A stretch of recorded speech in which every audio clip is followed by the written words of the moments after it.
Welcome to Mettur Agaram TNPSC பயிற்சி மையம். போன கிளாஸில் 7th புக்கில் இருக்கக்கூடிய பாலிட்டி நம்ம வீடியோவை பார்த்துருந்தோம். இப்போ 8th புக்கில் இருக்கக்கூடிய பாலிட்டியை நம்ம வீடியோவை பார்க்க போகிறோம். மிஸ் பண்ணாத பாருங்கள். வாங்க வீடியோவுக்கு போவோம். அதை பார்த்தீங்கன்னா 8வது புக்கில் இருக்கக்கூடிய பாலிட்டி தான் நம்ம இன்றைக்கி வீடியோவாக பார்க்க போகிறோம். பாலிட்டியிலேருந்து நமக்கு பார்த்தீங்கன்னா மேக்ஸிமம் 15 கொஷினுக்கு மேலே விழுகுது. பாருங்கள், 146வது கொஷின். கீழ்கண்ட கூற்றுகளில் பொருந்தாதது குடியரசுத் தலைவரால் ஆளுநர் நியமிக்கப்படுகிறார். சரி, இவர் மாநில நிர்வாகத்தின் தலைவராகவும் இருக்கிறார். அவரின் பதவிக்காலம் 5 ஆண்டுகள். எவ்வளவு? 5 ஆண்டுகள். சரி.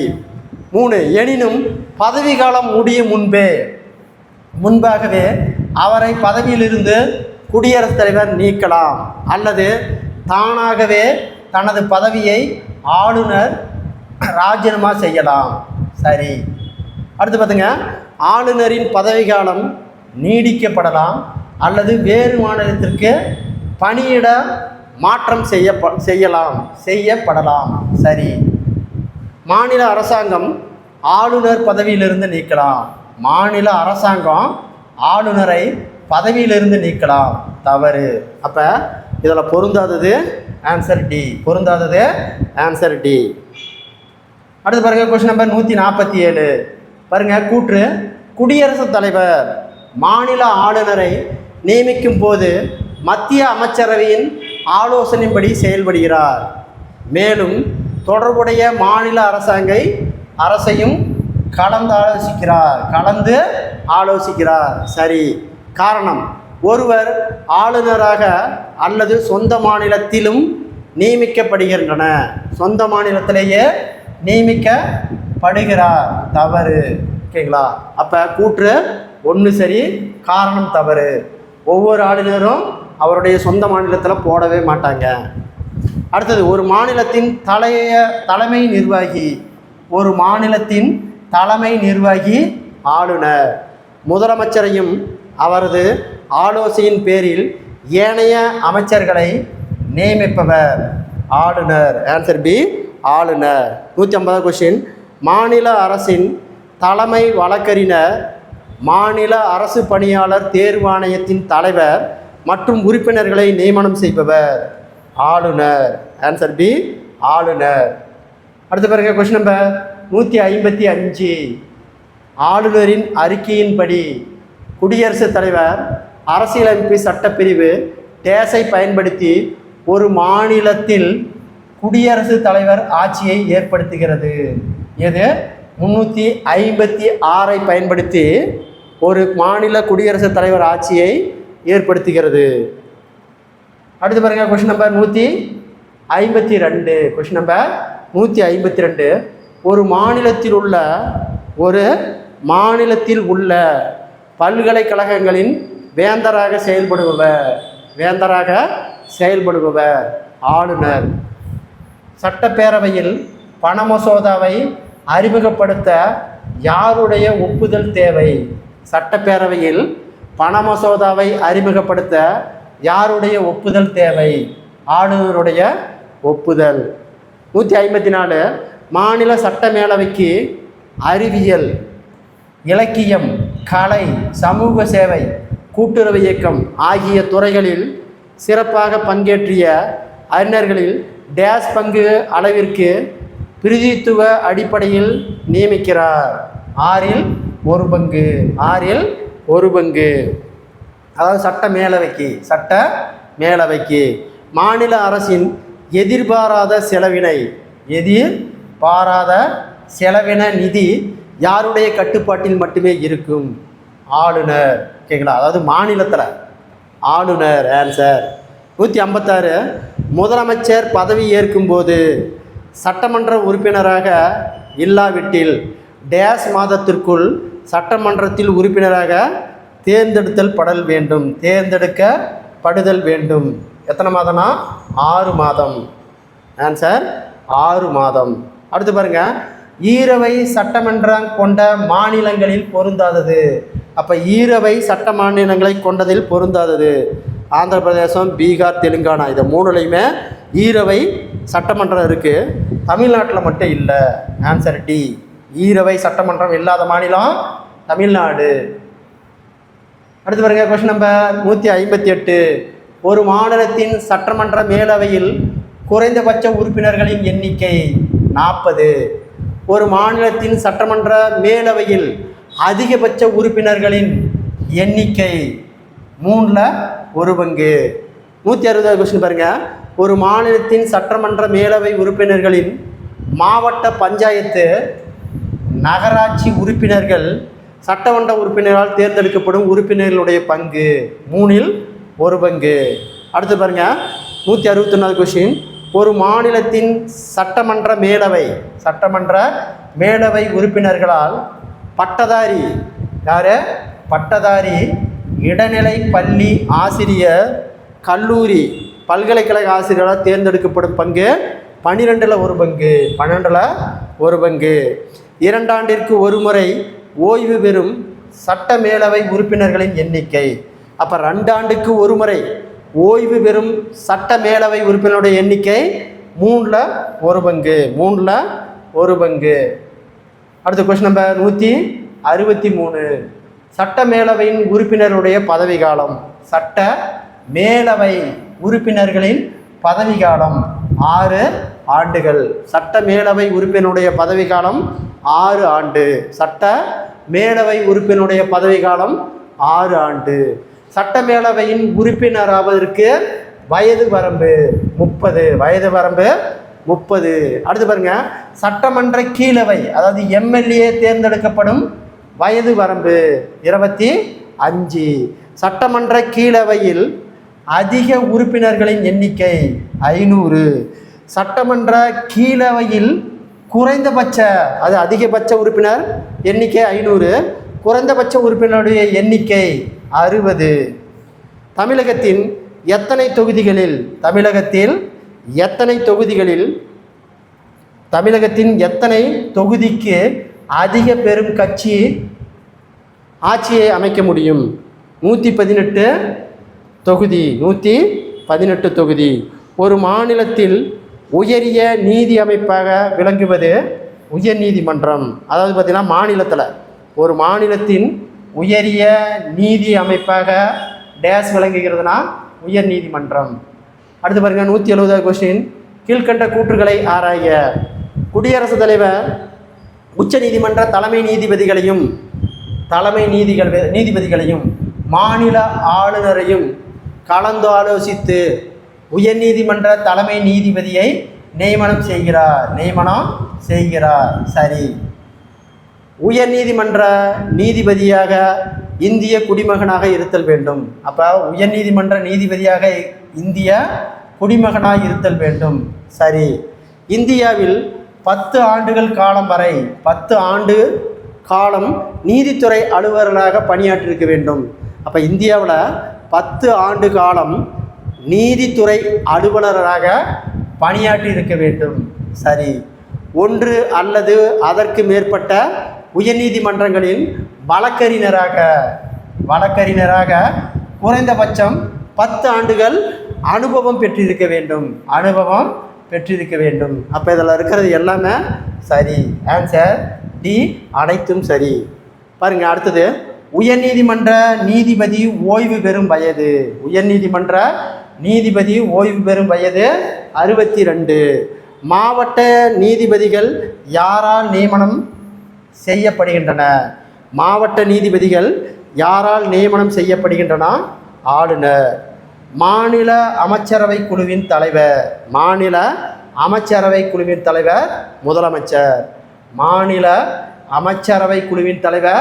முதலமைச்சர்.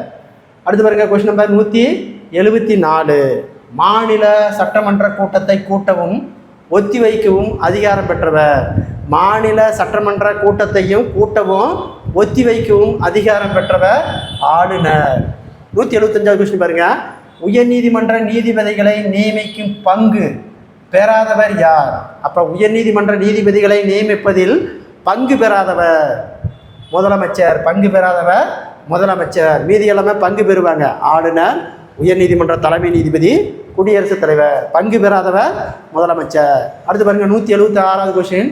இந்திய குடிமக்கள் தன்னுடைய குடியுரிமை பெறுதலையும் நீக்குதலையும் பற்றி விதிகளை கூறும் இந்திய குடியுரிமை சட்டம் இயற்றப்பட்ட ஆண்டு. குடியுரிமை சட்டம் எப்போ இயற்றினாங்க? 1955. இந்திய குடியுரிமை சட்டம் குடியுரிமை பெறுவதற்கு எத்தனை வழிமுறைகள் பரிந்துரைக்கப்படுகிறது? அப்போ இந்திய குடியுரிமை சட்டம் 1955. இந்தியாவில் குடியுரிமை பெறுவதற்கான வழிமுறைகள் எத்தனைனா 5 வழிமுறைகள் பெறுவதற்கு 5. இந்திய அரசியலமைப்பு சட்டத்தில் குடியுரிமை எத்தனையாவது பகுதியில் உள்ளது? அப்போ இந்திய அரசியலமைப்பு சட்டத்தில் குடியுரிமை எத்தனாவது பகுதியில் இருக்குது? 2வது பகுதியில் இருக்குது. குடியுரிமை 2வது பகுதியில் இருக்குது. குடியுரிமை பற்றி கூறும் இந்திய அரசியலமைப்பு விதி. குடியுரிமை பற்றி கூறும் இந்திய அரசியலமைப்பு விதி 5லிருந்து 11 வரை. குடியுரிமை பெறுவதற்கான விதிகள், குடியுரிமை பற்றி கூறும் அரசியலமைப்பு விதி 5லிருந்து 11 வரை. அடுத்து பார்த்தீங்கன்னா எத்தனை வழிகளில் குடியுரிமை முடிவுக்கு வருகிறது? அதாவது இழப்பு, ஓகேங்களா? குடியுரிமை இழக்கிறது 3 வகை. வெளிநாடு வாழ் இந்தியர் தினம். வெளிநாடு வாழ் இந்தியர் தினம். வெளிநாடு வாழ் இந்தியர் தினம். அதாவது பிரவாசி பாரதீசிய தினம். பிரவாசி பாரதீசிய தினம் என்னைக்கு? ஜனவரி 9. காந்தி இந்தியாவுக்கு வந்த நாடு தான் ஜனவரி 9 வெளிநாடு வாழ் இந்தியர் தினமாக கொண்டாடுறோம். 182வது கொஸ்டின். கீழ்கண்ட வகையில் எந்த ஒன்று இந்திய குடியுரிமை பெரும் வழிமுறைகள் அல்ல? பெரும் வழிமுறைகள் அல்ல. சொத்துரிமை பெறுவதன் மூலம். சொத்துரிமை பெறுவதின் மூலம். அதாவது பார்த்தீங்கன்னா குடியுரிமை பெறுவதற்கான வழி இல்லைன்னு சொல்கிறாங்க. சொத்துரிமை பெறுவதன் மூலம். மீதி எல்லாமே குடியுரிமை பெறுவதற்கான வழிகள். அடுத்து 183வது கொஸ்டின்.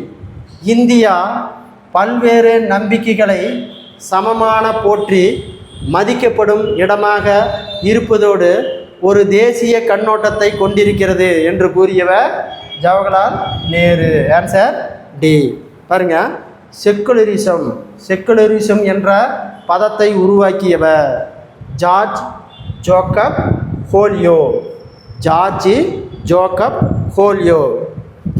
அடுத்து பாருங்க, தீனிலாகி அதாவது தெய்வீக நம்பிக்கை மற்றும் சூழ் அனைத்து சமயத்தினரிடம் அமைதி மற்றும் நல்லிணக்கம் ஆகியவை யாருடைய சகிப்பு தன்மையை வெளிவாங்குகிறது? வெளிவாங்குகிறது அக்பர். ஓகேங்களா? சகிப்புத்தன்மை வெளிவாங்கிறது அக்பருடையது. அடுத்து பாருங்க 186வது கொஸ்டின். Question number 186. இந்திய அரசியலமைப்பு முகவுரையில் சமய சார்பற்ற என்ற வார்த்தை சேர்க்கப்பட்ட சட்ட திருத்தம். இந்திய அரசியலமைப்பு முகப்புரையில் சமய சார்பற்ற என்ற சொல் சேர்க்கப்பட்ட சட்ட திருத்தம் 1976 42வது சட்ட திருத்தம். 1976 42வது சட்ட திருத்தம். அடுத்து பாருங்க, சமயம், இனம், ஜாதி, பாலினம் அல்லது பிறப்பிடம் ஆகியவற்றின் அடிப்படையில் பாகுபடுத்துவதை தடை செய்யும் அரசியலமைப்பு சட்டப்பிரிவு 15. பொது வேலை வாய்ப்பில் சமமான வாய்ப்பளித்தல் பிரிவு 16.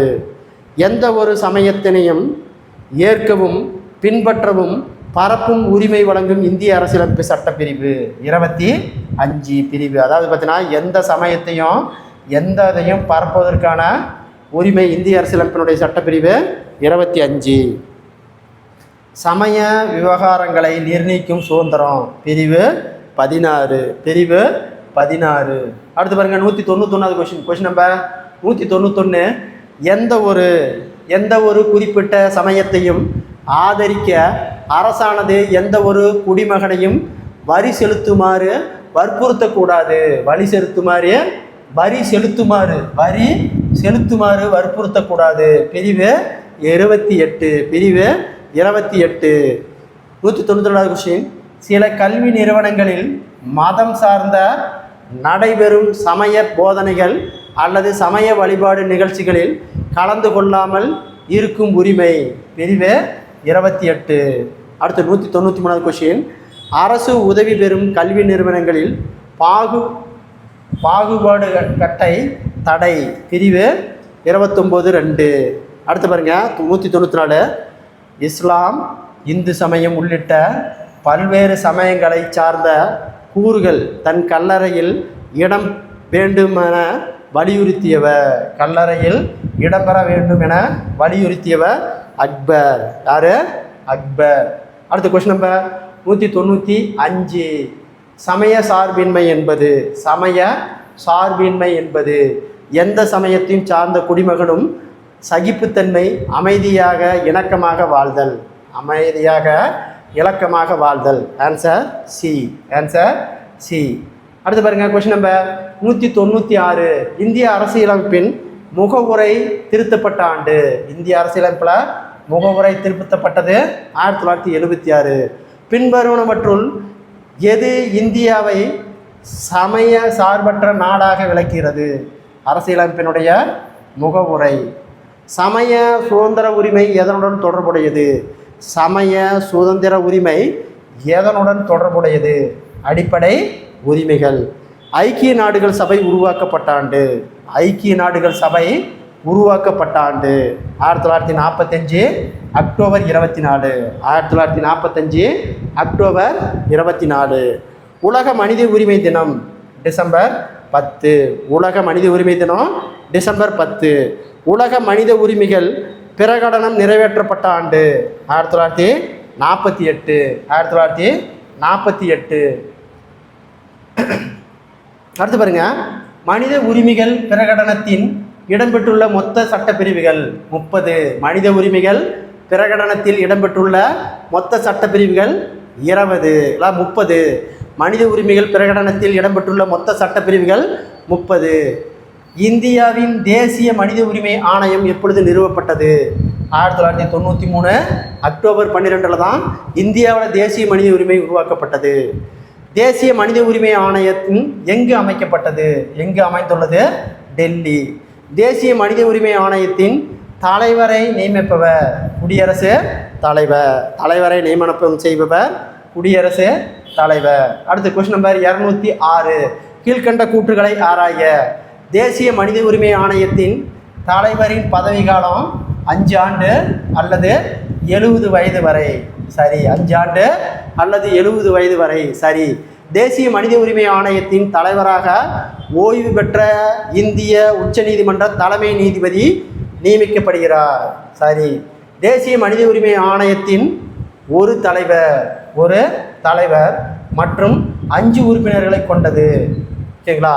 5 உறுப்பினர்களை கொண்டது. தவறு. ஓகேங்களா? அப்போ தேசிய மனித உரிமை ஆணையத்தின் தலைவருடைய பதவி காலம் 5 ஆண்டுன்னு சொல்கிறாங்க. ஓகேங்களா? இதுவும் தவறு. ஓகேங்களா? 6 ஆண்டு 70 வயதா? அது சரி. அப்போ அதுவும் தவறு. அப்போ கீழே இருக்கிறது பாருங்கள், தேசிய மனித உரிமை ஆணையத்தின் தலைவராக ஓய்வு பெற்ற இந்திய உச்சநீதிமன்ற தலைமை நீதிபதி நியமிக்கப்படுகிறார். ஓகேங்களா? தலைமை நீதிபதி நியமிக்கப்பட வர மாட்டார், குடியரசுத் தலைவர் தான் நியமனம் செய்வார். அப்போ 3மே தப்பு. 5 உறுப்பினர்களில் ஒருவர் உச்சநீதிமன்ற ஓய்வு பெற்ற நீதிபதி, ஓர் உயர்நீதிமன்ற நீதிபதி மற்றும் உறுப்பினர்கள் மனித உரிமைகள் தொடர்பான அறிவு அனுபவம் பெற்றிருக்கிறார்கள். ஓகேங்களா? இதுவும் தவறு. அப்போ ஆன்சர் அனைத்தும் தவறு. ஆன்சர் டி, அனைத்தும் தவறு. அடுத்து பாருங்க கொஸ்டின் நம்பர் 207, தமிழ்நாட்டின் மனித உரிமைகள் ஆணையம் அமைக்கப்பட்ட ஆண்டு. ஏப்ரல் 17, 1997. தமிழ்நாட்டில் மனித உரிமை ஆணையம் அமைக்கப்பட்டது ஏப்ரல் 17, 1997. தமிழ்நாடு மனித உரிமை ஆணையத்தின் தலைவர் மற்றும் உறுப்பினர்களுடைய எண்ணிக்கை: ஒரு தலைவர், 3 உறுப்பினர்கள். குழந்தை தொழிலாளர் முறையை தடை செய்யும் இந்திய அரசியலமைப்பு சட்டப்பிரிவு 24. குழந்தை தொழிலாளர் முறையை தடை செய்யும் இந்திய அரசியலமைப்பு சட்டப்பிரிவு 24. ஆரோக்கியமான குழந்தைகள் வளர வழிவகை செய்கின்ற இந்திய அரசியலமைப்பு சட்டப்பிரிவு பிரிவு 39F. 6 வயது வரை அனைத்து குழந்தைகளுக்கும் ஆரம்பகால குழந்தை பராமரிப்பு மற்றும் கல்வியை வழங்க அரசு முயல்கிறது டேஸ் என கூறும் இந்திய அரசியலமைப்பு பிரிவு 45. 18 வயது உட்பட்ட அனைவருக்கும் குழந்தை எனப்படுவது ஐன அறிவித்தாண்டு. அப்போ 18 வயது உட்பட்ட அனைவரும் குழந்தை எனப்படுபவர் என்று ஐன அறிவித்தாண்டு 1989. 1989. அடுத்து 213வது கொஸ்டின் பாருங்கள். சர்வதேச குழந்தைகள் ஆண்டு 1979. சர்வதேச குழந்தைகள் ஆண்டு 1979. சர்வதேச பெண்கள் ஆண்டு 1978. 1978 சர்வதேச பெண்கள் ஆண்டு. 79 சர்வதேச குழந்தைகள் ஆண்டு. பாருங்கள். அடுத்தது 215. 6 முதல் 14 வயது வரை அனைத்து குழந்தைகளுக்கான இலவச கட்டாய கல்வி, இலவச கட்டாய கல்வியை மற்றும் இலவச கட்டாய கல்வியை வழிமுறை செய்யும் சட்டப்பிரிவு 21A. 21A. அடுத்து பாருங்க. குழந்தை தொழிலாளர் சட்டம் சீரமைப்பு நிறைவேற்றப்பட்ட ஆண்டு. அப்போ குழந்தை தொழிலாளர் சட்டம் எப்போ கொண்டு வந்தாங்க? 1976. பாலியல் குற்றங்களிலிருந்து குழந்தைகளை பாதுகாக்க போக்சோ சட்டம். இது போக்சோ சட்டம் நிறைவேற்றப்பட்ட ஆண்டு 2012. சிறார் நீதி சட்டம் குழந்தைகளை பராமரித்தல் மற்றும் பாதுகாத்தல் சட்டம் 2002. பெண்களுக்கான ஐக்கிய நாடுகளின் மேம்பாடு நிதி அமைப்பு தொடங்கப்பட்ட ஆண்டு, அதாவது யுனிசெஃப் 1994. 1994. அடுத்து பாருங்க. Question number 220. விதவைகள் மறுமண சட்டப்பூர்வமாக்கிய சட்டம். விதவை மறுமணத்தை சட்டப்பூர்வமாக்கிய சட்டம் இந்து விதவை மறுமண சட்டம் 1856. பெண்களின் திருமண வயது 21 சட்டப்பூர்வமாக ஆக்கிய சட்டம் இந்து திருமண சட்டம். எந்த ஆண்டு? 1955. பெண்கள் தங்கள் பெற்றோர்களின் சொத்துக்களை மரபு வழி பெறுவதை உறுதி செய்யும் சட்டம் இந்து வாரிசு சட்டம் 1956. வரதட்சணை என்ற பெயரில் மருமகளை மோசமாக நடத்துவதற்கான கடுமையான தண்டனை வழங்கும் சட்டம் வரதட்சணை தடுப்பு சட்டம், தடை சட்டம். எப்போ? 1961. வரதட்சணை தடை சட்டம் 1961. பெண்களை கேலி செய்வதற்கான எதிரான சட்டம், பெண்களை கேலி செய்வதற்கு எதிரான சட்டம் 1997. 1997. அநாகரிகமான சித்தரிக்குமான சட்டம் 1996. அடுத்து பாருங்க. பொறுத்துக 226. பொறுத்துக தொழிலாளர் சட்டம் எப்போ? 1948. தோட்ட தொழிலாளர் சட்டம் 1951. சுரங்க சட்டம் 1952. மகப்பேறு நலச்சட்டம் 1961. மறுபடியும் பாருங்க. பொறுத்துக தொழிற்சாலை சட்டம் 1948. தோட்ட தொழிலாளர்கள் சட்டம் 1951. சுரங்க சட்டம் 1952. மகப்பேறு நலச்சட்டம் 1961. அப்போ வரிசையாக இருக்குது. ஆன்சர் 1, 2, 3, 4. 227. கணவர் மற்றும் குடும்ப உறுப்பினர்களால் பெண்கள் துன்புறுத்தப்படுவதிலிருந்து பாதுகாக்கும் வன்கொடுமை தடுப்பு சட்டம் நிறைவேற்றப்பட்ட ஆண்டு 2005. அதை பார்த்தீங்கன்னா கணவர் மற்றும் குடும்ப உறுப்பினர்களால் பெண்கள் துன்புறுத்தப்படுவதிலிருந்து பாதுகாக்க வன்முறை தடுப்பு சட்டம் நிறைவேற்றப்பட்ட ஆண்டு 2005. மனித உரிமைகளின் நவீன சர்வதேச மகாசாசனம் என அழைக்கப்படுவது எது? மனித உரிமைகளுக்கான உலகிலான அறிவிப்பு, மனித உரிமைகளுக்கான உலக அளவிலான அறிவிப்பு. அடுத்து 229வது கொஸ்டின். இந்திய இராணுவத்தின் மிக பழமையான காலப்படை பிரிவில் ஒன்றான மெட்ராஸ் ரெஜிமெண்ட் எப்போது தொடங்கப்பட்டது? 1758. இந்திய கடலோர காவல் படை நிறுவப்பட்ட ஆண்டு 1978. 1025இல் ஸ்ரீவிஜயம் படையெடுப்பை மேற்கொண்ட சோழ மன்னன் ராஜேந்திர சோழன். Answer B, Rajendra Cholan. அடுத்து பாருங்க. பொறுத்துக இராணுவ தினம் என்னைக்கு? ஜனவரி 15. அப்போ 4, கடலோர காவல் படை தினம் பிப்ரவரி 1. அப்போ 3, மத்திய தொழிலாளர் பாதுகாப்புடை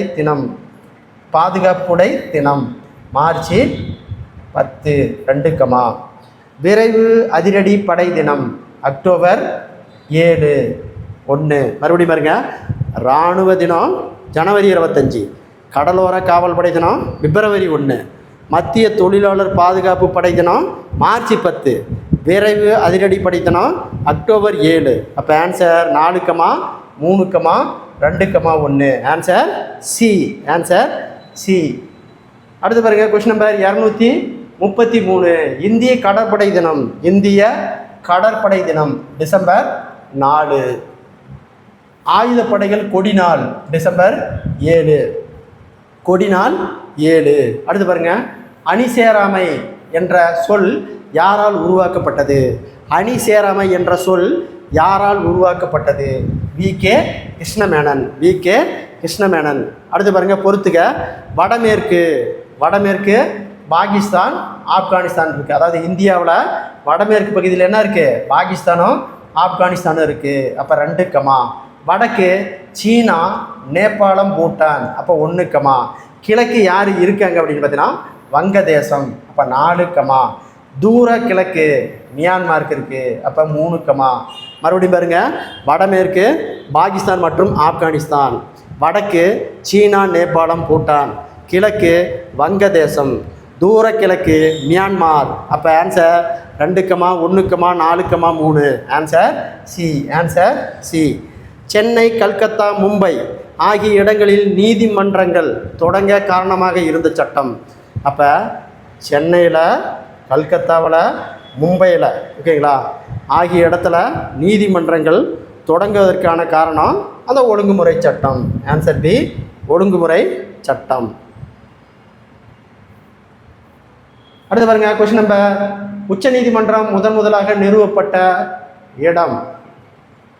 உச்சநீதிமன்றம் முதலாக நிறுவப்பட்ட இடம் கல்கத்தா வில்லியம் கோட்டை 1862. அடுத்து பாருங்க, ஓகேங்களா, உச்சநீதிமன்றத்தின் முதல் நீதிபதியாக இருந்தவர். உச்சநீதிமன்றத்தின் முதல் நீதிபதியாக இருந்தவர் எலிசா இம்பே. அதை பார்த்தீங்கன்னா கல்கத்தாவோட வில்லியம் கோட்டையில் 1774 தான் முதல் உச்சநீதிமன்றம் உருவானது. ஓகேங்களா, முதல் உச்சநீதிமன்றம் 1774 தான் உருவானது. ஓகேங்களா, அந்த உச்சநீதிமன்றத்தின் முதல் நீதிபதியாக இருந்தவர் யாருன்னா எலிசா இம்பே. மதராசு, பம்பாயில் உச்சநீதிமன்றம் நிறுவப்பட்ட ஆண்டு 1801, 1824. அடுத்தது 241. கீழ்கண்ட கூற்றுகளை ஆராய்க. சதர் திவானி அதாலத் என்பது குடிமியல் மேல்முறையீட்டு நீதிமன்றம். சரி. அடுத்து பாருங்க, சதர் நிசாமத் அதாலத் என்பது குற்றவியல் மேல்முறையீட்டு நீதிமன்றம். சரி. அப்போ ஆன்சர் 2 சரி. ஆன்சர் 2 சரி. அடுத்து பாருங்க, கொஸ்டின் நம்பர் 242. கீழ்கண்ட கூற்றுகளை ஆராய்க. கீழ்கண்ட கூற்றுகளை ஆராய்க. கல்கத்தா உயர்நீதிமன்றம் மிக பழமையான உயர்நீதிமன்றம். அது 1862ஆம் ஆண்டு நிறுவப்பட்டது. சரி. அதே சமயம் அலகாபாத் உயர்நீதிமன்றம் நாட்டின் மிகப்பெரிய நீதிமன்றம். நாட்டின் மிகப்பெரிய நீதிமன்றம். அப்போ நாட்டிலேயே இந்தியாவிலேயே மிகப்பெரிய நீதிமன்றம் எது? அலகாபாத் நீதிமன்றம். அப்போ 2மே சரி. ஆன்சர் 2 சரி. Answer D. இந்தியாவின் விமானப்படை தினம் அக்டோபர் 8. இந்தியா விமானப்படை தினம் அக்டோபர் 8. 244. கீழ்கண்ட கூற்றுகளை ஆராய்க. கீழ்கண்ட கூற்றுகளை ஆராய்க. சதர் திவானி அதாலத் மற்றும் சதர் நிசா அதாலத் ஆகியவை அலகாபாத்தில் நிறுவப்பட்டது. சரி. அடுத்து பாருங்க, மெக்காலா என்பவரால் அமைக்கப்பட்ட சட்ட ஆணையம் இந்திய சட்டங்களை நெறிமுறைப்படுத்துகிறது. சரி. அடுத்தது, இந்த ஆணையத்தின் அடிப்படையில் 1859 உரிமையல் நடைமுறை சட்டம், 1861 குற்றவியல் நடைமுறை சட்டம், 1860ஆம் ஆண்டு இந்திய தண்டனை சட்டம் உருவாக்கப்பட்டது. சரி. அடுத்து பாருங்க, 1935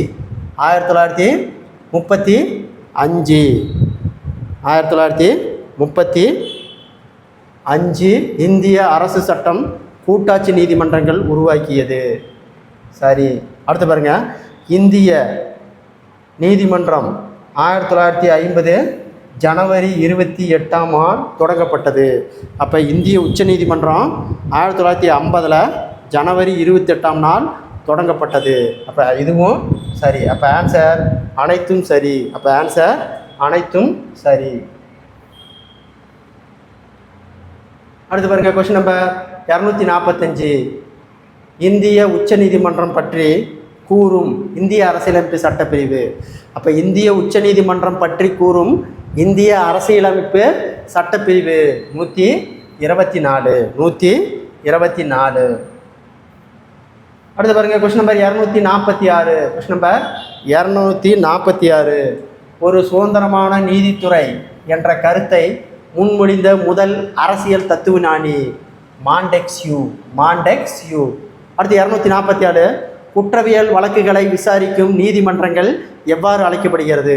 அமர்வு நீதிமன்றம். அதாவது குற்றவியல் வழக்குகளை விசாரிக்கும் நீதிமன்றங்கள் எவ்வாறு அழைக்கப்படுகிறதுனா அமர்வு நீதிமன்றங்கள்.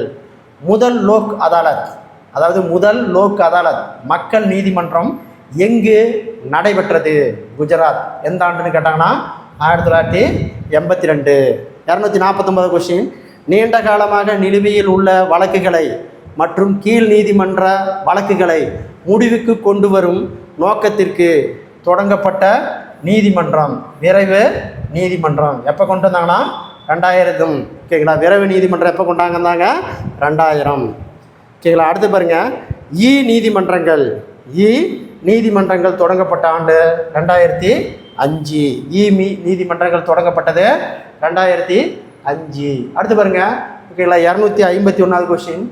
நலிந்த பிரிவினருக்கு இலவச சட்ட உதவிகள் வழங்குவதோடு பிரச்சனைகளுக்கு இணக்கமான தீர்வு காண லோக் அதாலத் ஏற்பாடு செய்யும் தேசிய கட்ட சேவைகள் அதிகாரம் தொடங்கப்பட்டது 1987. அரசியலமைப்பு சட்டத்தின் பாதுகாவலராகவும் இறுதி மேல்முறையீடும் நீதிமன்றமாக விளங்குவது. அப்போ அரசியலமைப்பினுடைய சட்ட பாதுகாவலன் மேல்முறையீடு செய்யும் நீதிமன்றம் உச்ச நீதிமன்றம். உச்ச நீதிமன்றத்தின் நீதி பேராணை அதிகாரம் வரம்பு பற்றி இந்திய அரசியலமைப்பு சட்டப்பிரிவு. ஓகேங்களா. 32. அதாவது உச்ச நீதிமன்றத்தில் 32. உயர் நீதிமன்றத்தில் அடுத்த கொஸ்டின் வந்துருச்சு பாருங்கள். இந்தியா உயர் நீதிமன்றத்தினுடைய நீதி பேராண்மை அதிகார வரம்பு பற்றி இந்திய அரசியலமைப்பு சட்டப்பிரிவு 226. அப்போ உச்ச நீதிமன்ற நீதி பேராண்மைனா 32. உயர் நீதிமன்றத்தின் நீதி பேராண்மை பார்த்தீங்கன்னா சட்டப்பிரிவு 226. அடுத்து 225 கொஸ்டின். நமது நீதித்துறை நிர்வாகத்தினிடமிருந்து சுதந்திரமாக இருக்க வேண்டும், அதே வேளையில் திறமை மிக்கவராகவும் இருக்க வேண்டும் என்பதில் அவையில் மாறுபட்ட கருத்து இருக்க முடியாது. மேலும் வினா என்னவென்றால், எப்படி இந்த இரண்டு நோக்கங்களையும் பாதுகாக்க முடியும் என்பதே ஆகும் என்று கூறியவர் அம்பேத்கர். ஆன்சர் சி, அம்பேத்கர் என்று கூறியவர் அம்பேத்கர். ஓகேங்களா. இத்துடன் 8th வரைக்கும் இருக்கக்கூடிய பாலிட்டி நம்ம வீடியோவை பார்த்துருந்தோம். இந்த வீடியோ பிடிச்சிருந்தா சப்ஸ்கிரைப் பண்ணிக்கோங்க, லைக் பண்ணிக்கோங்க. தொடர்ச்சியாக அடுத்த வீடியோ உங்களுக்கு வந்து சேரும். நன்றி, வணக்கம்.